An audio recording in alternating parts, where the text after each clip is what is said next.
So, I'm about to tell you the worst trick-or-treat experience I've ever had, which also happened to be my last one about 2 years ago.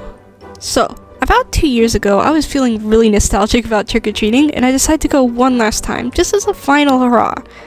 Yes, I am an adult. No, I will not be taking any questions at this time. Thank you very much.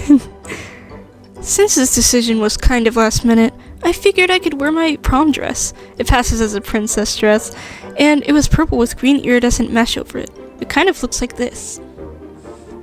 But, I did not try it on first, and that was my fatal mistake. Because when I went to try on the dress, it wouldn't zip up. My plan was about to fall apart.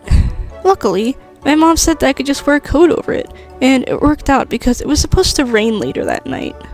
So I also took an umbrella. However, we're going to find out that it really didn't matter if I took that umbrella a bit later. So my time comes, I grab my little Halloween tote bag and I'm out the door. I was kind of nervous because I hadn't been trick-or-treating for a few years at this point, and I was kind of afraid people would clock me as an adult.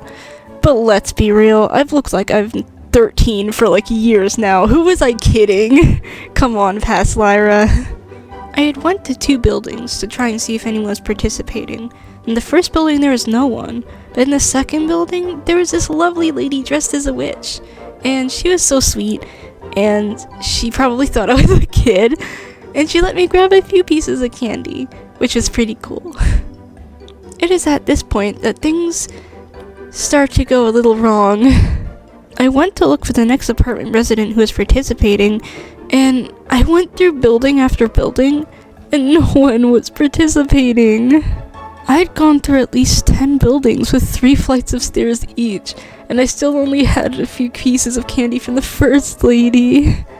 I almost gave up, but then I remembered that there's a connecting neighborhood of homes that was right near the apartments. And I tell you what, they were participating pretty well.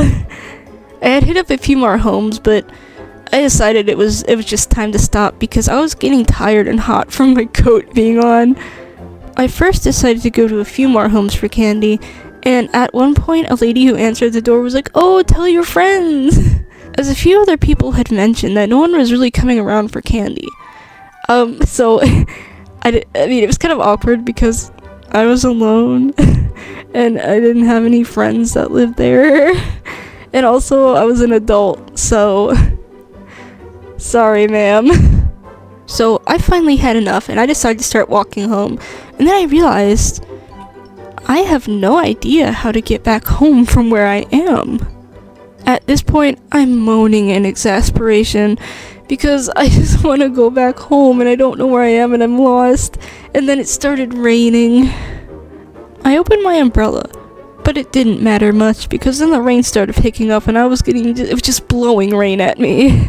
I was soaked and I couldn't even text my mom because then my phone would get soaked too. After a little more wandering, I finally figured out how to get home. I cannot tell you how relieved I was to be able to just shower and change into some nice, cozy, dry clothes. I know what you're thinking. Lyra, was it worth it? Yes, I'd say it was. Because that candy lasted me about 2 weeks, and later that night, I also got to play with my new Tamagotchi that I'd gotten that day. Yes, I am an adult, and I still do not care. If you like this video, why not give it a thumbs up? And maybe subscribe if you want to see more, because I make new videos every Friday. Alright guys, I'll see you later. Bye!